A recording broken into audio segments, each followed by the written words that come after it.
Alrighty, folks, so as you can see, complete chaos has now broken out in the Congress of the United States. Conflict between Speaker Mike Johnson, President Trump, Elon Musk. So what the hell is going on here? Let me begin with this. Politics is a battle between principle and pragmatism. The things that you want and the things that it is possible to get. Anybody in my job who tells you that pragmatic considerations are simply a lack of will or a betrayal of principles does not understand politics or is lying to you. There are a lot of people who are doing that today. People who suggest that any time Congress cuts any sort of deal, that is a violation of principle. And if only they'd acted with Nietzschean willpower, they could have gotten 100% of the things you wanted. That's a lie. Now, on the other side, anybody who tells you that pragmatism ought to lead to complete abandonment of principle is also lying to you. Anybody who says, listen, I had to give away the store because otherwise you wouldn't have gotten anything.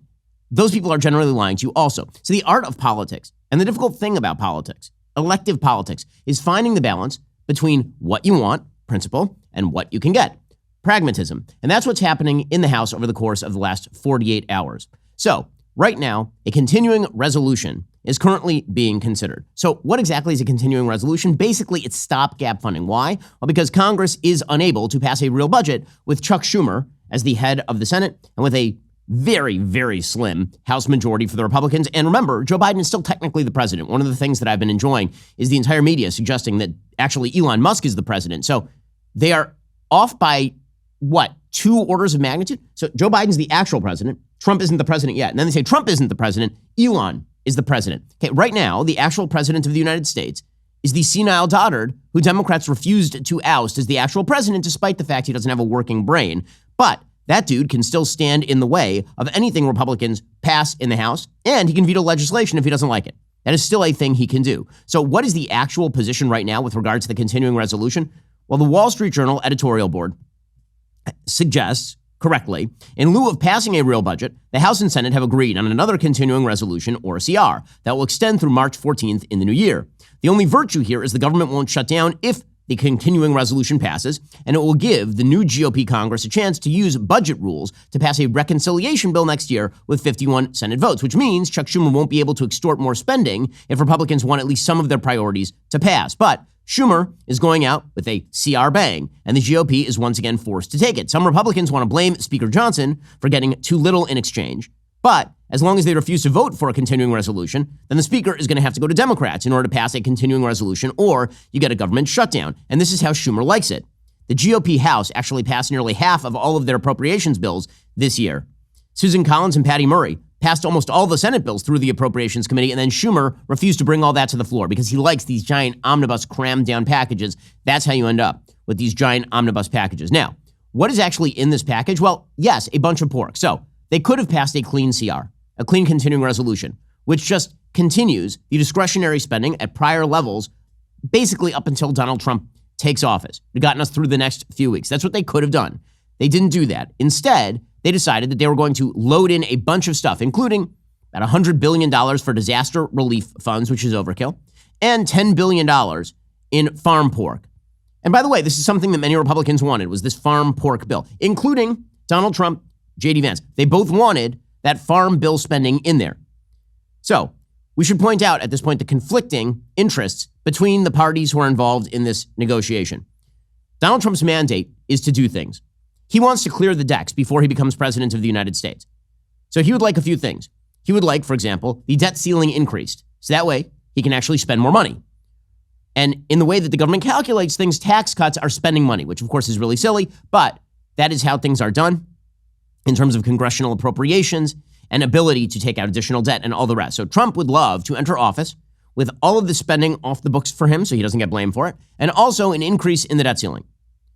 Mike Johnson's mandate is to try to get most of the things that Trump wants. And if that means giving up some concessions, he has to do that. And he has to do that by negotiating with his own caucus. This idea that Mike Johnson just has the singular ability to pass a bill himself ignores the fact he has an incredibly slim majority in Congress. And I just want to show you this graphic from 538 because it's fairly accurate. Okay, it shows the breakdown of the House in terms of the various constituency groups inside Congress. So you have basically 3 groups of Democrats. You have the progressive Democrats, the core Democrats, and the moderate Democrats. And then you have 5 different groups of Republicans, as 538 labels it. And again, this isn't totally inaccurate.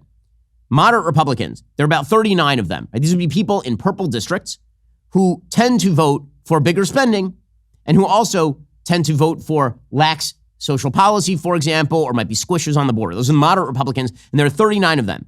And then on the other side, you have what 538 calls far-right obstructionists. Now, again, I think that is a mislabeling, but these are people who, for example, would rather shut down the government than greenlight discretionary spending. I don't think that's far-right obstructionism. I think that's actually quite principled in some cases, but it does make it very difficult to work a coalitional bill through when you have 39 people on one end who are in purple districts and who basically just want to get by. Or those seats turn Democrat and you don't have any power. And on the other side, you have people who are like, I'm not going to vote come hell or high water for anything that increases debt levels in the country. Okay, well, how do you put all of that together? And the answer very often, especially with a very slim majority, is that Mike Johnson, in order to get the things that Trump wants, has to trade away some of the things that Republicans would like. Again, this is not specific to Mike Johnson. This was true of Kevin McCarthy. This was true of Paul Ryan. One of the most annoying things about the way, again, that people in my position, commentators on politics, people who try to shape public opinion, one of the most annoying things that people in my position very often do is once again suggesting that the person who is charged with leading a coalition of widely disparate interests can single-handedly ram things through. That is not how the legislature works. It is not how the legislature has literally ever worked. In fact, the only time in my lifetime that you had a leader who was able to do that on the Republican side was Newt Gingrich. He was able to do it for about 2 years, and then his own Republican caucus basically ousted him. By 1998, Gingrich was on the ropes. The Republican Revolution happened in 94, and within 4 years, Gingrich was on the ropes. So again, this is typically not how coalitional politics works. So I'm just pointing out all these interests because, again, politics is the art of balancing principle and pragmatism. So on the one hand, you have President Trump, who wants the things that he wants. So he wants the continuing resolution. He wanted the farm spending. He did. He also wanted the disaster relief spending, right? He does want those things. Now, he's not in office yet, but he has, of course, an enormous amount of sway with the Republican caucus. And then you have Johnson, who wants to do the things that Trump wants him to do, but who's actually going to be the guy who has to negotiate the deal, right? Johnson, in this sort of iteration, he is more like an agent of the president, Donald Trump, than he is like a principled leader who is standing for the thing. That's not his job. His job is to cobble together the coalition to get 70% of the loaf of bread. So he sort of represents pragmatism in this particular mode of thinking. And then you have the person who's representing principle, which would be Elon. So Elon was set up at Doge, right, the Department of Governmental Efficiency, along with Vivek Ramaswamy, to go through all of these bills and point out where there is pork. Now, here's the thing. Every single bill that Congress ever negotiates is going to be filled with pork. It is just a question of how much. And so it's very good that Doge is there to point this sort of stuff out. However, what you can easily end up with, and this is actually what happened in this situation, is a bill that had been basically pre-negotiated between Trump, Johnson, Vance, congressional Republicans, few congressional Democrats.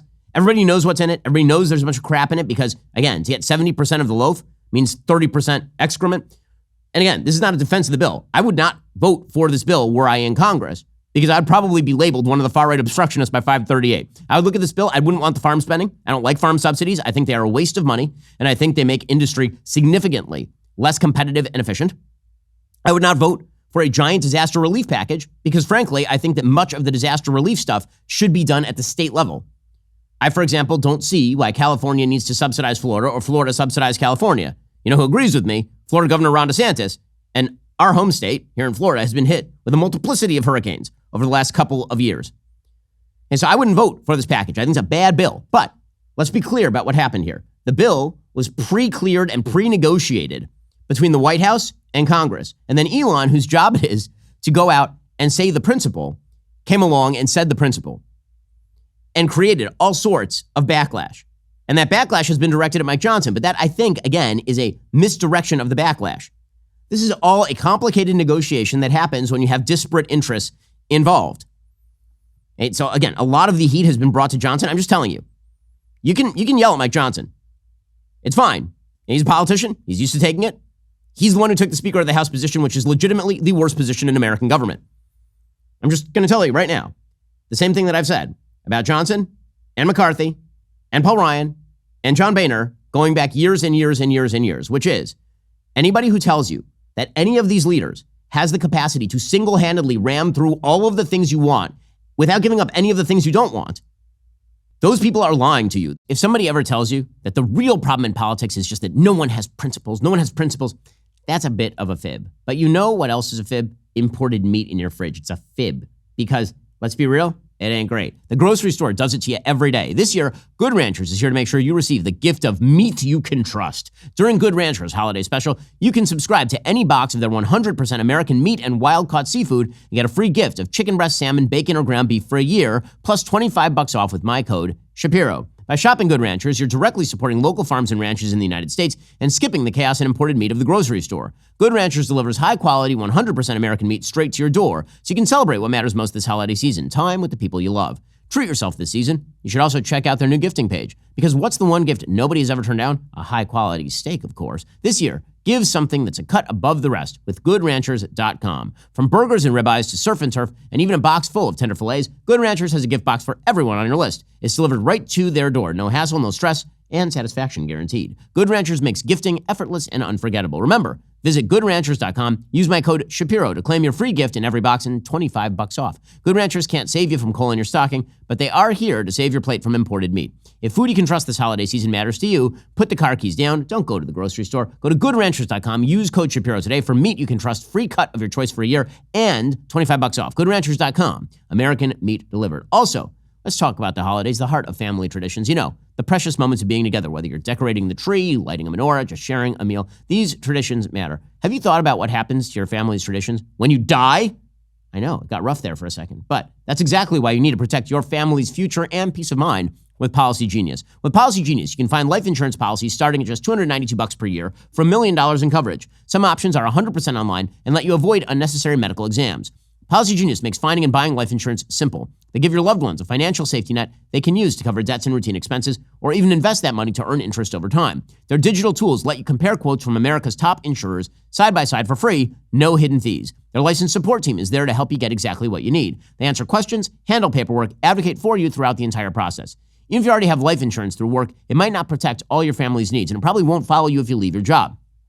Join thousands of happy Policy Genius customers who've left 5-star reviews on Google and Trustpilot. Secure your families tomorrow so you can have peace of mind today. Head over to policygenius.com/Shapiro. Get your free life insurance quotes. See how much you could save. That's policygenius.com/Shapiro. So here's how this actually went down. So yesterday, Mike Johnson was on Newsmax, and he was explaining, listen, this bill came about because there are struggling Americans who need disaster relief. This would be particularly Hurricane Helene in North Carolina.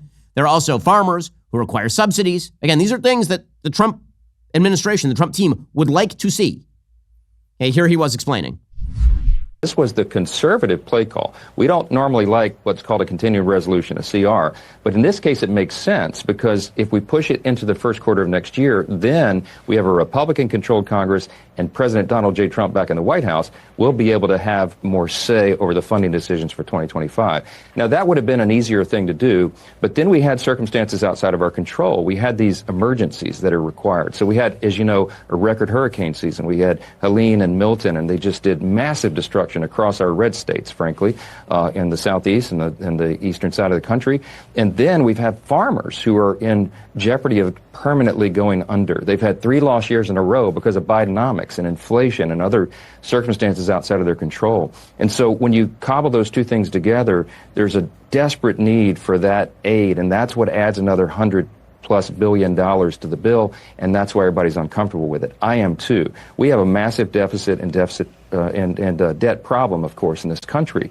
We can begin to address that and shrink the size and scope of government in January with Republican control, but we've got to bridge the gap to get there, and we cannot leave our small farms and ranchers and our people who are devastated by the hurricanes out in the meantime. So that's the difficult part about this. That's what people are really struggling with, and I am too, but we have a responsibility here, and that's legislating. Now again, because there are a lot of people like me in the Congress who wouldn't vote for this bill, that means that Johnson then had to go to Democrats and negotiate something to get the things that Trump and Johnson and Vance all wanted. And a lot of those things are absolute crap, right? They are bad. Make no mistake about it. And for Vivek Ramaswamy, whose job it is, along with Elon Musk, to go through these kinds of things and point out the bad things, they pointed out the bad things today. And there are, in fact, a lot of bad things. So as Vivek points out, keeping the government open until March 14th will cost $380 billion by itself. But the true cost of this omnibus is far greater due to new spending. Renewing the Farm Bill for an extra year, $130 billion. Okay, now again, that's something that I oppose. I'm not sure that Donald Trump J.D. Vance and Mike Johnson opposed that because they would like the farmers to get the subsidies. Disaster relief, $100 billion. Stimulus for farmers, $10 billion. And again, I disagree with an enormous amount of the spending. I'm not sure that's true of, for example, President Trump. The legislation will end up hurting many of the people it purports to help, says Vivek. Debt-fueled spending sprees may feel good today, but it's like showering cocaine on an addict. It's not compassion, it's cruelty. Farmers will see more land sold to foreign buyers when taxes inevitably rise to meet our obligations. Our children will be saddled with crippling debt. Interest payments will be the largest item in our national budget. These are all points that Vivek is making. And then he suggested that people call their congressmen and tell them to reject the bill. Here was Vivek yesterday. Again, Vivek and Elon are the ones who are running Doge. Congress is about to pass a bill that blows away your taxpayer money, but they made it over 1,500 pages long so you wouldn't read it. I did you a favor. I read it for you. It's supposed to be about keeping government operations open and providing disaster relief aid to hurricane victims, which I'm sympathetic to. But if you read the bill carefully, it contains pay raises for members of Congress, and I'm not making this up, an expansion of their federal health benefits. It contains all kinds of special interests and pork funding, including opening up a new stadium in Washington, D.C. It renews the Global Engagement Center, which is a key node of the censorship industrial complex. And the worst part is, they didn't want you to know about any of it, and that's why they made this a last-minute jam job. The reason I'm co-heading Doge is I think we need outsiders to bring actual accountability to Washington, D.C. So feel free to call your congressman and let them know how you feel about it. So again, there's a bunch of stuff in the bill that is pretty terrible, including, for example, a short-term funding bill that includes more funding for the so-called Global Engagement Center, which is an organization, it's part of the State Department, that we at the Daily Wire are suing, right? We don't want that organization to be in existence. It is a terrible organization. It basically works with groups like, for example, NewsGuard in order to target, quote unquote, disinformation and suppress American speech. Right? So I would very much like for that agency to disappear. This bill, for example, keeps the agency alive. And there's a bunch of stuff in the bill that is just like that, a bunch of actual nonsense in the bill. That is true. And Vivek's doing his job. And Elon is doing his job. So Elon Musk then signed into chat, and Elon really started ramming through all sorts of objections to the bill, which again, in his job as head of Doge, that's his job to do, is to look at the bills and say, here's all the pork, here's all the problems with the bill. Some of the things he was saying were true and absolutely necessary. Some of the things he was retweeting were sort of not true. So again, all sorts of bad stuff in there, potentially up to $2 billion in funding to rebuild the Francis Scott Key Bridge. $69,000 pay bump for lawmakers was suggested, but that's not actually real. Okay, the thing that is actually happening in terms of the pay bump for lawmakers, just to be perfectly accurate as to what exactly is happening, the pay raise that is happening is a part of the cost of living adjustment freeze that is now being unfrozen. So members of Congress have not had a raise to their $174,000 salary since 2009. The pending CR does not include a COLA freeze. That would not result in a 40% boost in pay. That would result in a potential 3.8% increase in pay thanks to cost of living adjustment from 2009 in terms of inflation. It's an increase of about $6,600, not an increase of $69,000, as was implied by many of the people who are sort of putting out this information. There was also some bad information put out suggesting that $3 billion in federal money would be put forward for a new NFL stadium in Washington. That's not true. The bill just transfers control of the site from the federal government to the DC local government for redevelopment. Right? So some of the stuff that was put out was not true, but a lot of it was. I mean, there's a lot of bad nonsense that is in this particular bill. And again, it is the job of Doge to go through all of those things. However, this does create a rather large conflict because, once again, it is not as though Mike Johnson went about this deal by himself. He was working with President Trump and J.D. Vance the whole time. Okay, here was Johnson pointing this out. He says, I was on the phone the entire time with Trump and with Elon. I was in constant contact with President Trump and his team, the chief of staff, and all the domestic policy advisors. They know exactly what we're doing and why. And I was on a text chain last night with Elon and Vivek about Doge, because I'm super excited about that. And I said, guys, these are the necessary things. They don't like spending either. They said, we know this is not you personally, Mr. Speaker, and we got to get through this. So, look, everybody understands the necessity. It is not palatable. This is the sausage-making part of legislation that nobody likes. But we're governing. And we'll pick it up in January and start a brand new day for America. Okay, again, that is the pragmatic side of the equation that we are talking about. And it's not as though Trump was not involved. It's not as though Johnson was sort of negotiating this thing on his own without any reference back to what Trump would want. That would be a very stupid move by Johnson, frankly. If he were to go freelancing, making bills on his own, how's that going to go? I mean, really. And Johnson is not a stupid man. You may not like Mike Johnson. He's not stupid. Okay, but here's Johnson saying, listen, this is the least of all the bad options. Now, again, maybe that's not true. Maybe he could get a better deal. But that's a question of incremental better deal. Okay, the reality is if you want all the things that you want to get in politics, you're going to have to give up a bunch of stuff that you don't particularly like. And then it's just a question of that balance. We try to navigate this as best as possible and chosen the least of the bad options in front of us. No one wants to spend $110 billion, but when you have emergencies that are actually, as they're legally called acts of God, these are not man-made disasters, they're outside of our control, and there's a certain principle that the federal government has some role to play. So we don't like that. We don't like spending money.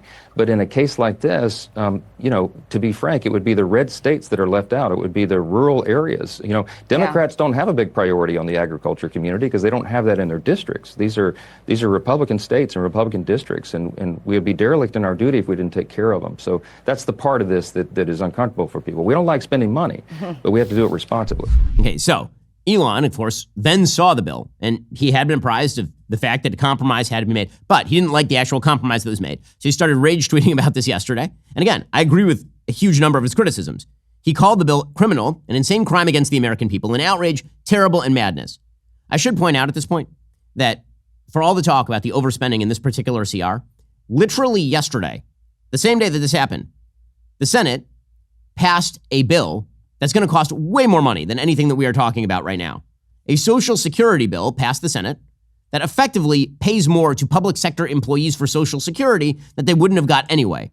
The bill is quite properly opposed by Senator Rand Paul, who points out that these Social Security reforms are going to cost $200 billion. Okay, nobody's noting that.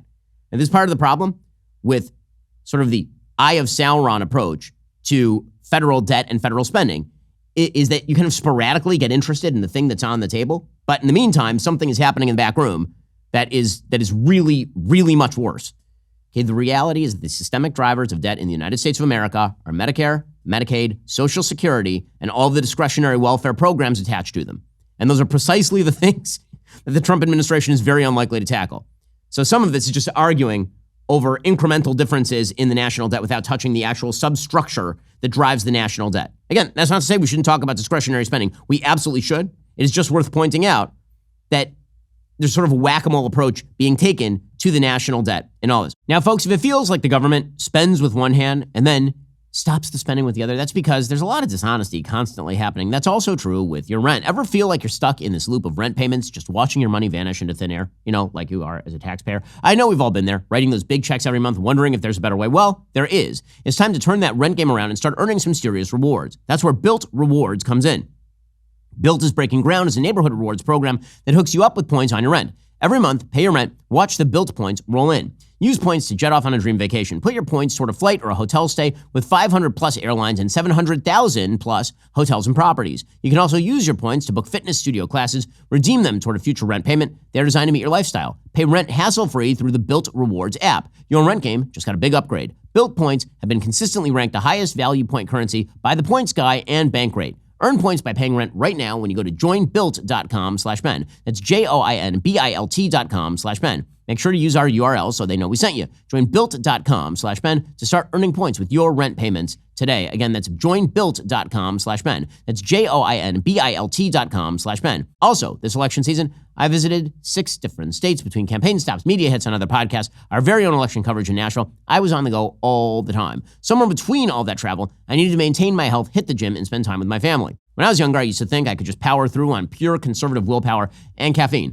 But I have now learned that peak performance requires peak nutrition, and that means getting veggies. But I hate veggies. They're bad. That's why I'm thankful to have Balance of Nature, which fits right into even the busiest of days. Imagine trying to eat 31 different fruits and veggies every day. Sounds miserable and time-consuming. Well, with Balance of Nature fruits and veggies, there's never been a more convenient dietary supplement to ensure you get a wide variety of fruits and veggies daily. Balance of Nature takes fruits and veggies, they freeze-dry them, they turn them into a powder, and then they put them into a capsule. You take your fruit and veggie capsules every day, your body knows what to do with them. It's kosher, which means I pop it right into the protein smoothie, and I am good to go. That's why that gun show is looking amazing. Go to balanceofnature.com, use promo code Shapiro for 35% off your first order as a preferred customer, plus get a free bottle of fiber and spice. That's balanceofnature.com, promo code Shapiro.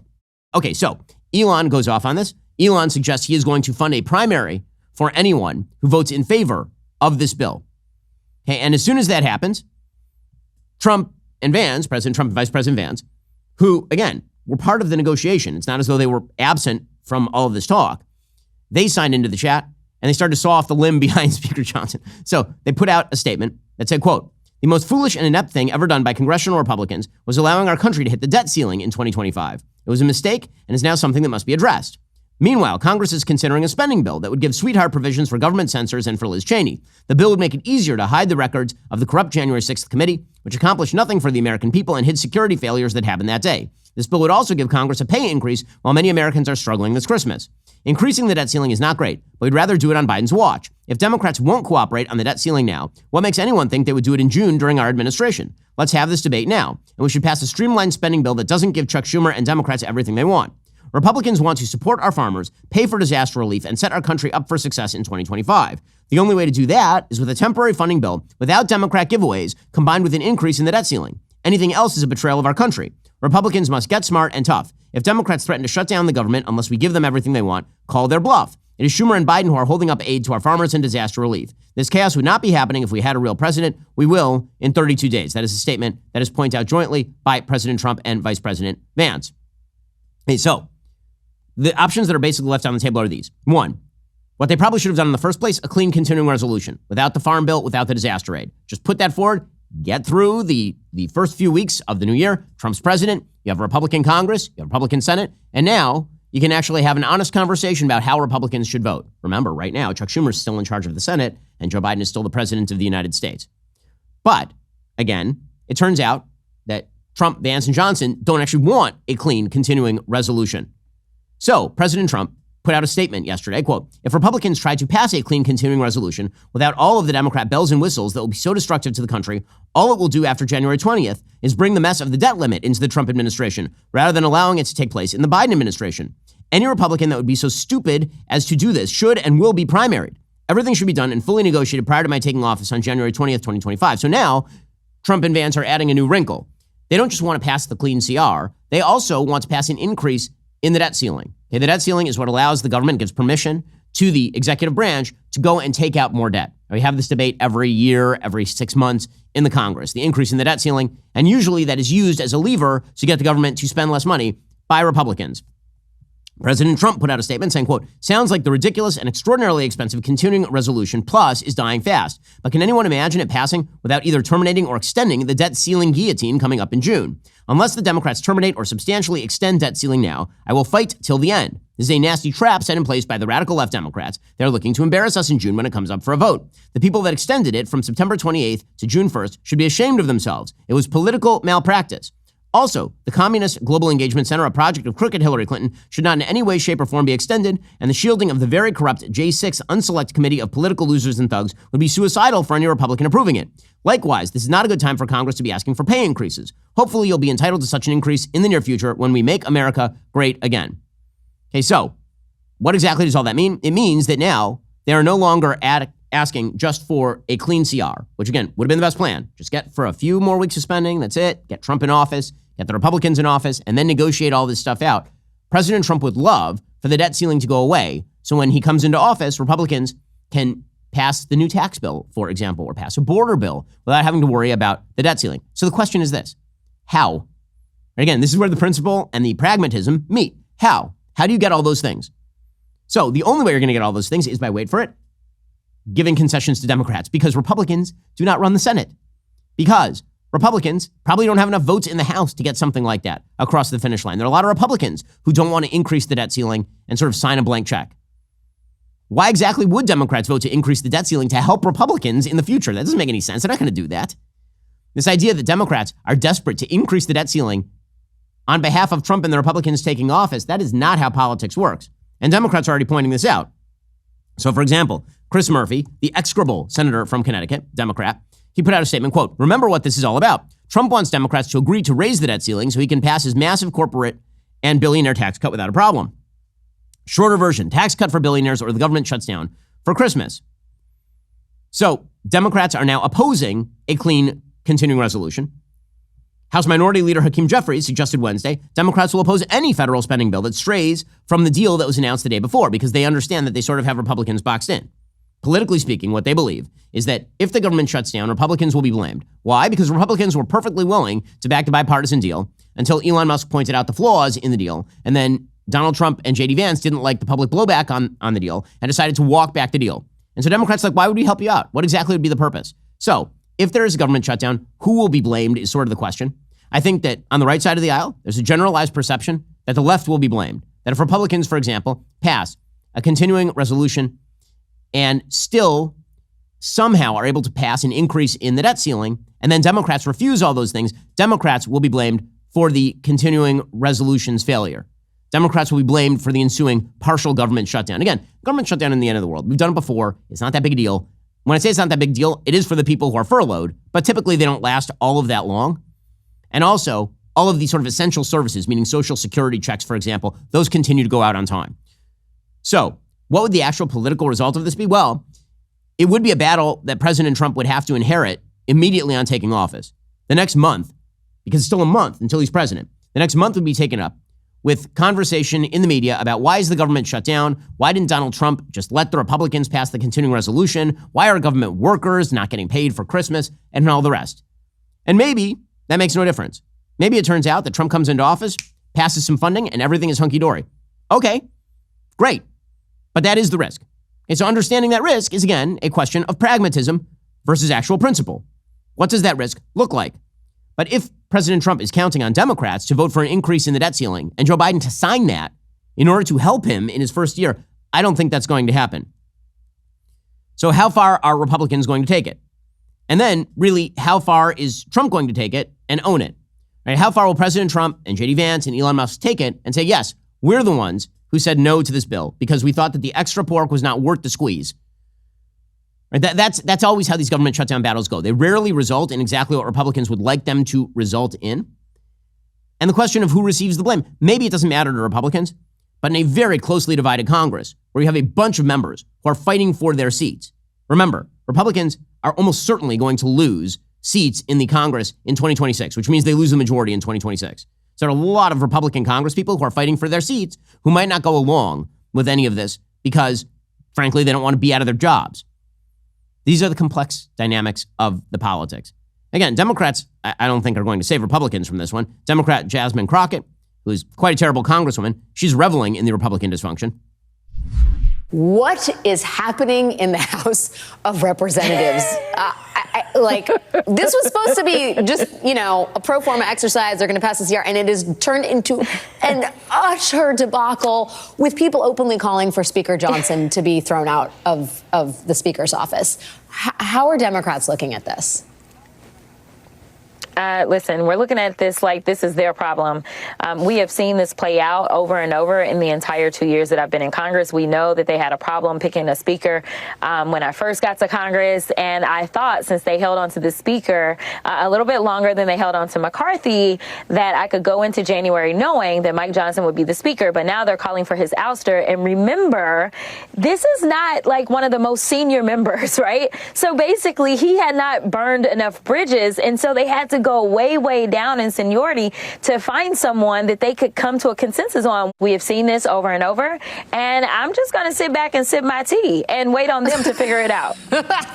Or maybe sip something stronger. I'm just saying it. I mean, this is why you see Democrats are very, very happy about all this. Now, why is any of this important? In the end, some sort of continuing resolution will be passed. In the end, the government ain't going to shut down forever. Even if it lasts until President Trump becomes president and Republicans pass some sort of funding bill, it's going to get passed. The reason this is important is because it is a good precursor to what the dynamic could be when Trump takes office, when President Trump takes office. And that could be a problem. What you need is a Republican caucus that moves in almost machine-like fashion in order to promote its highest priorities.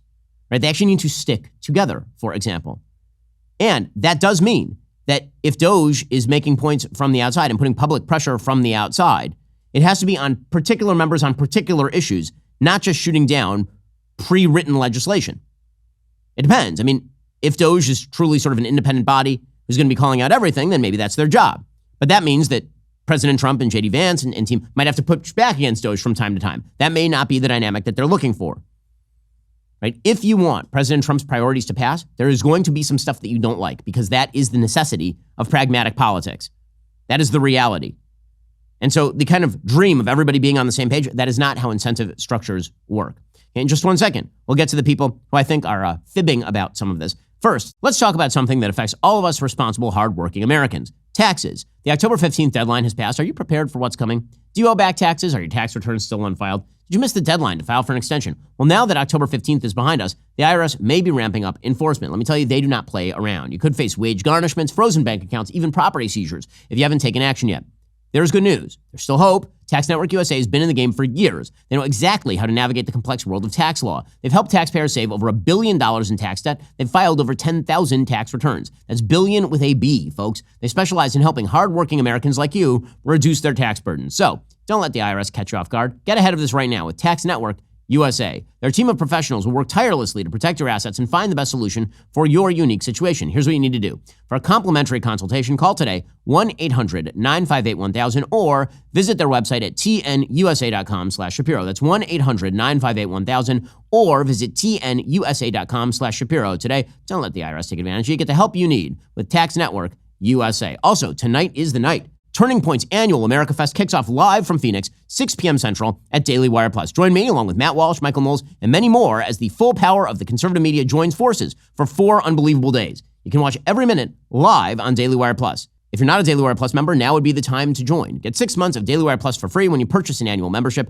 There's a full year of uncensored daily shows, groundbreaking entertainment, and investigative journalism for half the price. Your support isn't just a membership, it's a fight for truth. Every dollar goes back into the battle to fight the left and build the future. Go to dailywire.com/subscribe to join today for half the price.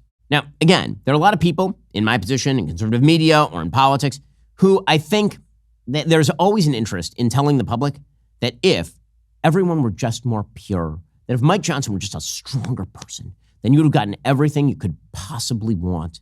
And that's just, I think the people who say this know that that's not true. I think that they know that. I think it is a form of demagoguery, frankly, to suggest that every politician who doesn't do everything that you want is doing it because they're some sort of sellout or cuck. Sometimes they are. But this idea that every single House Speaker of my lifetime has been a sellout or a cuck, and it's not just a matter of incentive structures, is wrong. Now, Thomas Sowell once suggested that the art of politics is not getting the right person in the right place. It's making the wrong person do the right thing through incentive structures, right? That is the whole goal. If Republicans, for example, had a 40-seat majority in the House, rather than like a 2-seat majority in the House, you'd be able to get a lot more done.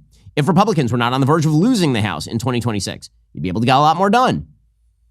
If they controlled the Senate already, you'd be able to. Incentive structures mean an awful lot when it comes to politics. And I know that creates a lot of frustration for people who want to see their politicals done. They want to see their priority. I get it. I totally get it. But the reason you have checks and balances in the United States, the reason that the processes are arcane, the reason you have coalitional politics is because this is a big, unwieldy country. And it requires a government that actually has to go through the motions of compromise. And you don't get everything that you want all the time. Now, I'm going to push for everything that I want. I'm going to say that members who don't give me what I want ought to lose their primaries. But I'm also not going to suggest that the Speaker of the House, or Donald Trump for that matter, that their job is the same as my job, because it is not. Their job is to get 70, 80% of the loaf. Because it turns out the incentive structures still exist in government. We still have checks and balances. We still have another party in this country. And if we don't like it, then we should vote out more Democrats. That'd be the actual solution to structural underlying change. But again, there's this weird idea that goes about in Congress that just is really sort of distasteful. Just get rid of John. Just get rid of McCarthy. Just get rid of Ryan. Just get rid of Boehner. Just get rid of any, and then everything will be hunky-dory. It ain't going to work that way. It's not. So Steve Bannon, who again, Steve is a very colorful figure for sure, but Steve is constantly on the sort of bandwagon of anyone I don't like is a cuck. And so here is Steve Bannon now suggesting that Mike Johnson is a Democrat, which I'm sorry, that's just ridiculous. It's just ridiculous on its face. Mike Johnson is one of the most conservative members of the House by his career voting record. But again, Steve always has an interest in suggesting that if you don't get what you want 100% of the time, it's because some politician has sold you down the river, has sold you out, which this sort of game I think is pretty ugly. Johnson's a Democrat. He's a Democrat. He holds the Bible. He's got the New Testament wrapped up tight. He can talk happy talk on a handful of social issues, checking his son's site. I don't know, all this crazy nonsense. He does all that. He goes down there. He's a big, deep Christian. Except when it comes to showing courage and being courageous I'm sorry, that's gross. Suggesting that Mike Johnson is not a committed Christian because he is not able to get more of the loaf that, by the way, Donald Trump wanted. Again, this bill didn't emerge from nowhere. This sort of stuff is pretty distasteful. Thomas Massie, who again is very consistent in terms of wanting smaller government, but now he's blaming Mike Johnson. And let's be clear about this. Thomas Massie will never at any point be happy with any Speaker of the House because any Speaker of the House is going to have to do things that Thomas Massie does not like, in the same way that Ron Paul was a purist about spending. And it turned out that he never had a Speaker of the House that he liked. Ron Paul also happened to kind of like bringing the pork back home to his own district. But here's Thomas Massie. I have a person in mind, but I'm not going to say that name. Can you give us a hint for Christmas? It is Christmas coming up. Just a gift hint. Just a little hint. We'll keep it here. Cone of silence. I know in my family, we always had one present you could unwrap on Christmas Eve. Can that be ours? No, this is not that present. Dang it. I tried, everybody. I tried. But listen, the reason I'm doing that is to protect that person. Okay, that makes sense. Okay, I can promise you right now that anybody that Thomas Massie suggests is not going to be Speaker of the House. Because not because they're a bad person or anything, just because, as I pointed out at the top of the show, look at that Republican caucus again, and you will notice there are many people who do not agree with Thomas Massie in that caucus. It's a coalitional job. Understanding the dynamics of politics allow for a little bit more, I would say, sanguinity when it comes to the ugliness of the sausage making. I think so much of frustration in modern American politics is driven by people believing that if only there were people who were just committed enough to the principles, then magically all of my principles would manifest in real life. People who sell you that bill of goods are lying to you. And very often they're lying to you because they want to appear to be, quote unquote, the most principled. Let me be clear. My spending principles are very, very similar to Thomas Massie's spending principles. Yeah, I do not like spending. I think spending is quite bad. In fact, I think that we ought to completely restructure an enormous amount of the American entitlement state, which is something that the Trump administration is not going to do and that is not interested in doing for electoral reasons. Why? Is that because Donald Trump loves Social Security and Medicare and Medicaid as they currently stand? No, it's because he understands those are popular programs and touching them is a third rail. Does that mean Trump is unprincipled? No, it means he is a politician who is doing pragmatic things. It's important to note this going forward because I promise you, every single bill that Republicans bring while Trump is president are going to have compromises in them. And if the basic idea is that every compromise is a sellout and not an attempt to grab 70, 80% of the loaf, you're going to be a very unhappy camper with President Trump, which is unfair to President Trump. It's unfair to J.D. Vance. It's unfair to Mike Johnson. They are in a different position than I am. They're in a different position than Steve Bannon. By the way, they're even in a different position than a normal congressperson whose job it is to vote their principle, and then all that gets hashed out by the leadership. Right? That's why the structure is the way that it is. Okay, by the way, this is why, in the end, you would hope President Trump has been going to UFC events with Mike Johnson. Okay. They are not at odds. This kind of idea that's now trying to be trotted out, that Johnson is the bad guy and all this, that Trump and Johnson are at odds, is not true. Jamie Comer, who is one of the more conservative members of Congress, he says, listen, if it comes down to a fight with Johnson with regard to the speakership, Trump is going to back Johnson. That is likely true, and it should be true, because who else is Trump going to find who's going to do better than Johnson on this? I think the only way Mike Johnson does not get reelected Speaker is if Donald Trump came out and said he preferred someone else. Then we'd have to go through the process again. It's very difficult to get practically every member to agree, because I think we could lose 2 votes on the Speaker's race. If 2 Republicans vote against whoever the Speaker nominee is, then it can still pass. If 3 vote against him, then it fails to get the minimum number. So we've been through that before. I don't think many of us want to go through that again. So we'll see what happens. But right now, I think because of President Trump's strong support, I think Mike Johnson will be reelected Speaker. Yeah, you think so? Maybe not. Who knows? Who knows? Politics is a lot dirtier a game and a lot more complicated a game than I think a lot of people want to make it out to be. Okay, meanwhile, the House Ethics Committee is set to release its report on former Congressman Matt Gaetz this week. That is a reversal for the panel, according to the Washington Post, that last month voted along party lines not to release the results of the long-running investigation into Matt Gaetz. That was a turnaround. It was a culmination of a contentious debate over whether to release the report in the first place. The 10-member panel initially voted to table the report after Trump named Gaetz his attorney general pick, and then he submitted his resignation to Congress. The Congress suggested, Speaker Johnson said, there's no need to release the report. He's no longer a member of Congress. However, that all sort of fell apart in the House Ethics committee, the House Ethics Committee, then voted in order to release the report, Matt Gaetz says that maybe he'll come back in and create a bit of havoc. He's responded to the news about the release of the report, categorizing his own behavior as embarrassing but not criminal. And then he suggested that perhaps he would come back into Congress because he retired from the current session, that he might come back into Congress in order to dump out a bunch of other dirt on everybody else in Congress and then retire again. So, it's never a dull day in Congress. And joining me online is Kristen Wagner. She serves as CEO, President, and General Counsel of Alliance Defending Freedom. And as censorship regimes rise all over the globe, ADF is launching a new litigation team called the Center for Free Speech. Kristen, thanks so much for joining the show. Really appreciate it. Thanks for having me. So let's talk about why you guys decided to launch the Center for Free Speech and what the mission is. What are your first battles? Well, our first battles are to defeat the censorship industrial complex. Those are three big words, but they pack a powerful punch. And the Daily Wire's very aware of that, I know. For many years, we've had the privilege of partnering with you as you've had different cases come up on campuses and defending rights on campuses to speak freely. But more and more, we're seeing this insidious development of collusive actors and government, private people colluding together to censor speech. And we're determined to use the tools at our disposal to stop it. And I think that there's no greater moment and opportunity, but also no greater threat right now to where we're headed in the next season. We have to take this on and take it on now. It's pretty incredible to see how many states, left-wing states, particularly California, trying to crack down on elements that are clearly free speech. You have a case in which you guys are representing the Babylon Bee because California is basically now trying to ban satire or parody, it seems. Right.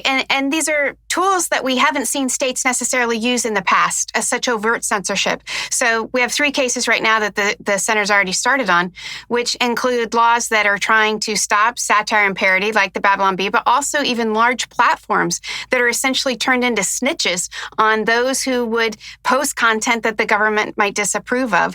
We also have a case right now involving Sage Publications where peer-reviewed published articles that are used in litigation and in academic journals are being rolled back, essentially depublished in breach of contract in an attempt to censor views that the left ideologues don't like any longer.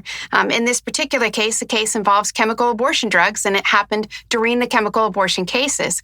But I just want to emphasize, I think that one piece of this is also just ensuring there's essentially transparency. And as the Daily Wire sued the Global Engagement Center and the things that are happening in the Texas lawsuit, we need to have more of that because we're seeing the government fund censorship and then hide behind private actors to do its dirty work. Yeah, I mean, I think this is a really important point. One of the things the government has been doing for a long time has been essentially using backdoor pressure to get private entities to engage in censorship. So given the Supreme Court's ruling in the last term that, for example, the Biden administration pressuring Facebook to take down particular content didn't amount to a violation of free speech. Now, what do you make of that? Do you think that is going to change going forward? What sort of violations do you think would be necessary in order to have that very broad-based judgment at least curbed around the edges? I think that the facts matter. You know that in terms of how a court's going to litigate a case, and we just have to keep trying. The one thing you have to do to litigate at the Supreme Court is have a lot of patience. They move in incremental steps. That ruling that you're referring to, Murthy, was based on standing, and it essentially said there wasn't enough proof in the record to say that Facebook would have done these things on their own, that they wouldn't have done these things on their own, that they wouldn't have engaged in censorship on their own. And there were a few other nuances to it, but I think a case that's squarely presented will come back again, and we intend to help bring those cases back to the court because as the dissent in the case highlighted, there is great danger here. The NRA case is another Supreme Court case that was in the same term where that direct coercion or collusion between the government and a private entity was more transparent and visible. And in that case, the court said it was wrong. So we've got to unearth this stuff. We have to ensure that there's transparency through FOIAs and public records requests, and then we have to make them pay. We have to ensure that the platforms that are engaging in this collusive relationship have a reputational cost and stake at place, but also that we're using all the legal tools we can to protect speech. Well, that is Kristen Wagner. She's CEO, President, and General Counsel for Alliance Defending Freedom. They're doing amazing work. You can go check out all that they do at adflegal.org. Kristen, thanks so much for the time. Really appreciate it. Thank you. Alrighty, guys, coming up, the former CDC Director Robert Redfield admits some things about the COVID vaccine. If you're not a member, become a member. Use code Shapiro. Check out for 2 months free on all annual plans. Click that link in the description and join us.